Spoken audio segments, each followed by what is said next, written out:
Time for a barn door installation vid. Everybody wants them, right? It makes sense. This door here, coming from a master bedroom to a master bathroom, doesn't really need to be here all the time. You're not always going to have to shut it because there's another door inside this master bathroom that is for the toilet itself. So we're going to get rid of this door today. We're going to put a nice sliding barn door. It's going to look decorative and it's going to remain open for most of the times. And it's going to suit this space much more nicely. So let's take that door off and let's get to it. All right, so all you need is a Phillips screwdriver and you can take this door off. It's 3 screws right here, 6, 9 screws total. All those screws out, this door drops, it's gone. You've got 2 more screws on this side for the latch. These 2, pop that off of there, that's gone. But then you're gonna be left with a hole. So once this door is on, the sliding door, we're not gonna need this hole anymore. We wanna putty that up. So I've got some wood filler that I'm gonna use. I'm gonna put a chunk of wood, actual wood, inside there, cut it to fit, just so it's a little more rigid than just putty. Then I'm gonna putty over the whole thing, sand it down, prime it, and paint it to match. Once it's done, you're not even gonna know it was there. So you gotta do the same thing on this side in these 3 locations. Just a little bit of putty, sand it down, primer, and finish paint. That way that's completely done. All we have is an empty door frame, and then we're gonna put our barn door hardware up top. All right, so I purchased this barn door from Amazon, and there's a lot of pieces to it. I just laid them all out here, and they've got little numbers and letters on each one, so it's kind of a puzzle. We're gonna put this door together. Hopefully it doesn't take that long. And then we're gonna start putting all the hardware on and seeing how we're actually gonna hang it.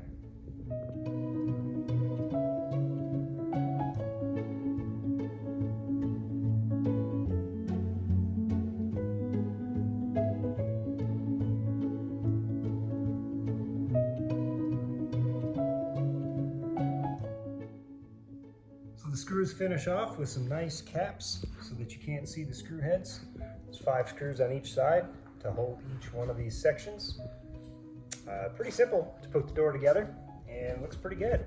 So to put the hardware on, you first have to figure out which way you want the door to pull, from the left to the right or the right to the left. That'll make a difference on which side you're actually going to put the handle on. So in this case, I'm going to put the handle on this side, which has threads in it, and all you got to do is take the inside of the door, which has a nice convenient little handle, take the screws that come with it, drop them in there,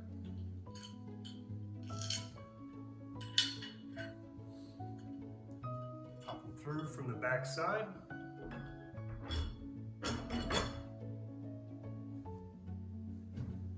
take these spacers, set them on here, and get your handle threaded in. Everything in the kit comes with the Allen wrenches that you'll need. The only thing I had to use so far was an adjustable wrench on my own. Didn't have that in the pack, but everything else is included.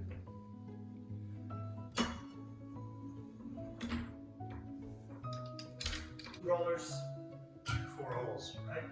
It's got to sit on the outside of the door with the handle. So what you need to do is unthread.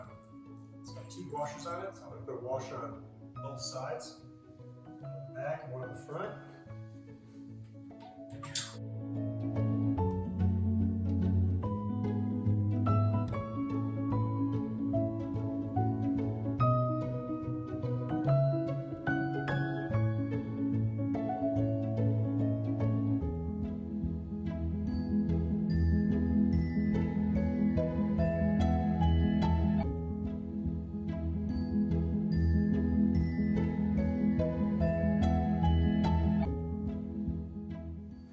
So now we got to mount our rail above where the door is going to slide back and forth. It's got holes on it that are 16 on center, which if your wall's built correctly, your studs behind the drywall will be 16 on center. So I got a stud sensor here. We're going to find exactly where those studs are. And I've got a 32-inch door here, so I should have two 16s right here. I should have 16 here. 1, 2, 3. I need a total of 5 holes for 5.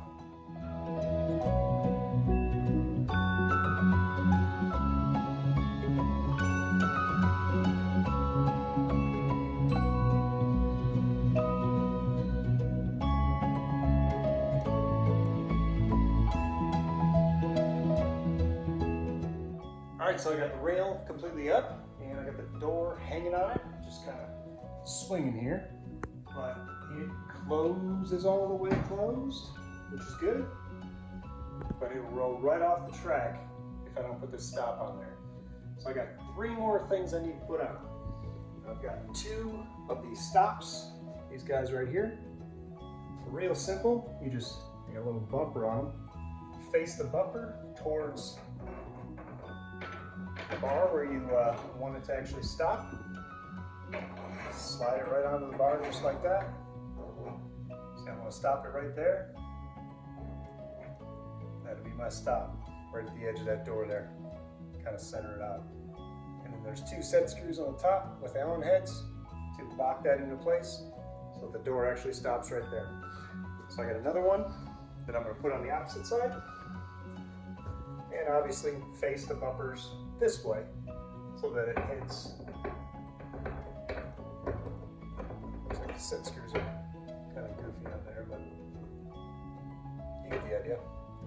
Gotta put that on there.